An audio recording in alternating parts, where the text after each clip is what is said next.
ಉದ್ಘಾಟನೆಗೂ ಮುನ್ನವೇ ಬೆರುಕು ಬಿಟ್ಟ ನಗರಸಭೆಯ ವಾಣಿಜ್ಯ ಮಳಿಗೆಗಳು.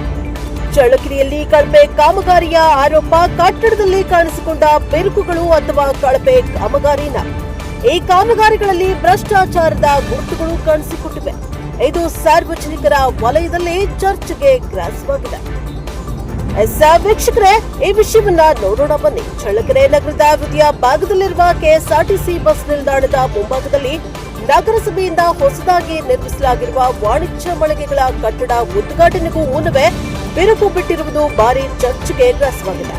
ಲಕ್ಷಾಂತರ ರೂಪಾಯಿ ವೆಚ್ಚದಲ್ಲಿ ನಿರ್ಮಾಣಗೊಂಡಿರುವ ಈ ಕಟ್ಟಡದ ಗುಣಮಟ್ಟದ ಬಗ್ಗೆ ಸಾರ್ವಜನಿಕರು ಹಾಗೂ ವ್ಯಾಪಾರಿಗಳು ಗಂಭೀರ ಅನುಮಾನವನ್ನ ವ್ಯಕ್ತಪಡಿಸಿದ್ದಾರೆ. ಚಳ್ಳಕೆರೆ ನಗರದ ಪ್ರಮುಖ ವಾಣಿಜ್ಯ ಕೇಂದ್ರವಾಗಿರುವ ಕೆಎಸ್ಆರ್ಟಿಸಿ ಬಸ್ ನಿಲ್ದಾಣದ ಎದುರು ನಗರಸಭೆಯಿಂದ ನಿರ್ಮಿಸಲಾಗಿರುವ ನೂತನ ವಾಣಿಜ್ಯ ಮಳಿಗೆಗಳ ಕಟ್ಟಡ ಈಗ ವಿವಾದದ ಕೇಂದ್ರಬಿಂದುವಾಗಿದೆ. ಇನ್ನು ಉದ್ಘಾಟನೆಯಾಗದ ಈ ಕಟ್ಟಡದ ಹಿಂಭಾಗದ ಗೋಡೆಗಳಲ್ಲಿ ಬೆರುಕುಗಳು ಕಾಣಿಸಿಕೊಂಡಿದ್ದು ಕಾಮಗಾರಿಯ ಗುಣಮಟ್ಟದ ಬಗ್ಗೆ ಹಲವು ಪ್ರಶ್ನೆಗಳನ್ನ ಹುಟ್ಟುಹಾಕಿದೆ. ನಿರ್ಮಾಣ ಹಂತದಲ್ಲಿಯೇ ಕಳಪೆ ವಸ್ತುಗಳನ್ನ ಬಳಕೆ ಹಾಗೂ ನಿರ್ಲಕ್ಷ್ಯದಿಂದ ಕಾಮಗಾರಿ ನಡೆಸಿರುವುದೇ ಈ ಪರಿಸ್ಥಿತಿಗೆ ಕಾರಣ ಎಂದು ಸ್ಥಳೀಯರು ಆರೋಪಿಸ್ತಾ ಇದ್ದಾರೆ. ಮಳಿಗೆಗಳನ್ನ ಟೆಂಡರ್ ಮೂಲಕ ಪಡೆದು ಈಗಾಗಲೇ ಹೆಚ್ಚಿನ ಮೊತ್ತದ ಬಾಡಿಗೆ ಪಾವತಿಸಿರುವ ವ್ಯಾಪಾರಿಗಳು ಕಟ್ಟಡದ ಸುರಕ್ಷತೆಯ ಬಗ್ಗೆ ಆತಂಕವನ್ನ ವ್ಯಕ್ತಪಡಿಸಿದ್ದಾರೆ. ಕಟ್ಟಡವನ್ನ ಸಮರ್ಪಕವಾಗಿ ಪರಿಶೀಲಿಸದೆ ಮಳಿಗೆಗಳ ಹಂಚಿಕೆ ಮಾಡಿರುವುದು ಅಧಿಕಾರಿಗಳ ಬೇಜವಾಬ್ದಾರಿತನವನ್ನ ತೋರಿಸುತ್ತದೆ ಎಂದು ಸಾರ್ವಜನಿಕರು ಆಕ್ರೋಶ ವ್ಯಕ್ತಪಡಿಸಿದ್ದಾರೆ. ನಗರಸಭೆ ವ್ಯಾಪ್ತಿಯಲ್ಲಿ ನಡೀತಾ ಇರುವ ವಿವಿಧ ಅಭಿವೃದ್ಧಿ ಕಾಮಗಾರಿಗಳ ಗುಣಮಟ್ಟದ ಮೇಲ್ವಿಚಾರಣೆಯಲ್ಲಿ ಅಧಿಕಾರಿಗಳು ವಿಫಲರಾಗಿದ್ದಾರೆ ಎಂಬ ಆರೋಪವೂ ಕೂಡ ಕೇಳಿ ಬರ್ತಾ ಇದೆ.